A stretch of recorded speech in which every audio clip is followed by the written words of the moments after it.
प्राय कन्डमका फाइदाहरूका बारेमा मात्र सुन्छौं, तर समाजमा एउटा यस्तो पाटो पनि छ जहाँ धेरै महिलाहरू कन्डमको प्रयोगलाई त्यति सहज मान्दैनन् वा मन पराउँदैनन्।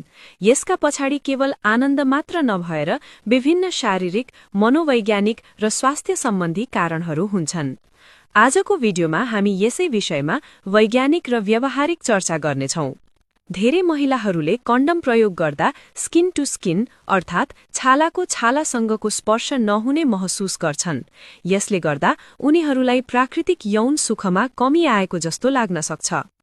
धेरैजसो कन्डमहरू लेटेक्स अर्थात् एक प्रकारको रबरबाट बनेका हुन्छन्। केही महिलाहरूलाई लेटेक्सबाट एलर्जी हुन्छ। यसले गर्दा यौनाङ्ग चिलाउने, सुन्निने वा पोल्ने समस्या हुन सक्छ। यस्तो अप्ठ्यारोका कारण उनीहरू कन्डम प्रयोग गर्न डराउँछन्। कतिपय अवस्थामा कन्डममा भएको लुब्रिकेन्ट अर्थात् चिप्लो पदार्थ पर्याप्त हुँदैन, जसले गर्दा सम्बन्धको क्रममा घर्षण बढी भई योनिमा चोट लाग्ने वा पोल्ने हुन सक्छ। यदि महिलाको शरीरले प्राकृतिक रूपमा पर्याप्त लुब्रिकेसन उत्पादन गरिरहेको छैन भने कन्डमले थप असहजिलो बनाउन सक्छ। धेरै दीर्घकालीन सम्बन्ध वा विवाहपछि कन्डम प्रयोग नगर्नुलाई आपसी विश्वास र साझेदारीको रूपमा हेरिन्छ। महिलाहरूलाई लाग्न सक्छ कि यदि दुवै स्वस्थ छन् र परिवार नियोजनका अन्य साधन, पेल्स वा डिपो प्रयोग गरिरहेका छन् भने कन्डमको झन्झट किन लिने। यौन क्रियाको बीचमा कन्डम लगाउनका लागि रोकिनु पर्दा कतिपय महिलाहरूलाई त्यसले रोमान्टिक मूड वा उत्तेजनालाई कम गरिदिएको महसुस हुन्छ। केही महिलाहरूलाई कन्डममा प्रयोग गरिने रसायन वा गन्ध सेन्टेड कन्डम्स मन पर्दैन। यसले योनिको प्राकृतिक पीएच सन्तुलन बिगार्न सक्छ, जसका कारण इन्फेक्सन हुने सम्भावना पनि रहन्छ। यदि तपाईं वा तपाईंको पार्टनरलाई कन्डम प्रयोग गर्दा समस्या भइरहेको छ भने निम्न उपायहरू अपनाउन सकिन्छ। बजारमा उपलब्ध विभिन्न पातला कन्डमहरूले प्राकृतिक स्पर्शको अनुभव दिन सक्छन्। आफ्नो पार्टनरसँग खुलेर कुरा गर्नुहोस् कि तपाईंलाई के कुराले असहजिलो बनाइरहेको छ। अन्त्यमा यौन सुख महत्वपूर्ण छ, तर त्यो भन्दा पनि महत्वपूर्ण सुरक्षित यौन सम्बन्ध हो।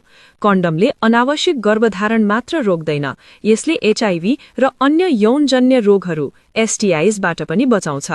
यदि कन्डम प्रयोग गर्दा समस्या भइरहेको छ भने त्यसको कारण पत्ता लगाउनुहोस् र विकल्पहरू खोज्नुहोस्, तर सुरक्षामा सम्झौता नगर्नुहोस्।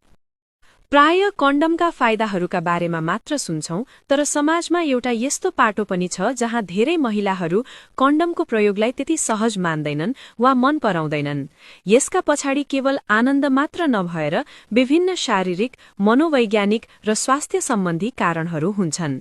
आजको भिडियोमा हामी यसै विषयमा वैज्ञानिक र व्यावहारिक चर्चा गर्नेछौं।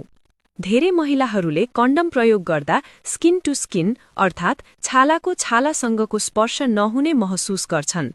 यसले गर्दा उनीहरूलाई प्राकृतिक यौन सुखमा कमी आएको जस्तो लाग्न सक्छ। धेरैजसो कन्डमहरू लेटेक्स अर्थात् एक प्रकारको रबरबाट बनेका हुन्छन्। केही महिलाहरूलाई लेटेक्सबाट एलर्जी हुन्छ। यसले गर्दा यौनाङ्ग चिलाउने, सुन्निने वा पोल्ने समस्या हुन सक्छ। यस्तो अप्ठ्यारोका कारण उनीहरू कन्डम प्रयोग गर्न डराउँछन्। कतिपय अवस्थामा कन्डममा भएको लुब्रिकेन्ट अर्थात् चिप्लो पदार्थ पर्याप्त हुँदैन, जसले गर्दा सम्बन्धको क्रममा घर्षण बढी भई योनिमा चोट लाग्ने वा पोल्ने हुन सक्छ।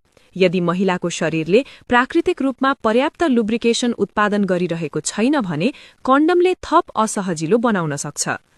धेरै दीर्घकालीन सम्बन्ध वा विवाहपछि कन्डम प्रयोग नगर्नुलाई आपसी विश्वास र साझेदारीको रूपमा हेरिन्छ। महिलाहरूलाई लाग्न सक्छ कि यदि दुवै स्वस्थ छन् र परिवार नियोजनका अन्य साधन, पेल्स वा डिपो प्रयोग गरिरहेका छन् भने कन्डमको झन्झट किन लिने। यौन क्रियाको बीचमा कन्डम लगाउनका लागि रोकिनु पर्दा कतिपय महिलाहरूलाई त्यसले रोमान्टिक मूड वा उत्तेजनालाई कम गरिदिएको महसुस हुन्छ। केही महिलाहरूलाई कन्डममा प्रयोग गरिने रसायन वा गन्ध सेन्टेड कन्डम्स मन पर्दैन। यसले योनिको प्राकृतिक पीएच सन्तुलन बिगार्न सक्छ, जसका कारण इन्फेक्सन हुने सम्भावना पनि रहन्छ। यदि तपाईं वा तपाईंको पार्टनरलाई कन्डम प्रयोग गर्दा समस्या भइरहेको छ भने निम्न उपायहरू अपनाउन सकिन्छ। बजारमा उपलब्ध विभिन्न पातला कन्डमहरूले प्राकृतिक स्पर्शको अनुभव दिन सक्छन्। आफ्नो पार्टनरसँग खुलेर कुरा गर्नुहोस् कि तपाईंलाई के कुराले असहजिलो बनाइरहेको छ। अन्त्यमा यौन सुख महत्त्वपूर्ण छ, तर त्यो भन्दा पनि महत्त्वपूर्ण सुरक्षित यौन सम्बन्ध हो। कन्डमले अनावश्यक गर्भधारण मात्र रोक्दैन, यसले HIV र अन्य यौनजन्य रोगहरू STIsबाट पनि बचाउँछ। यदि कन्डम प्रयोग गर्दा समस्या भइरहेको छ भने त्यसको कारण पत्ता लगाउनुहोस् र विकल्पहरू खोज्नुहोस्, तर सुरक्षामा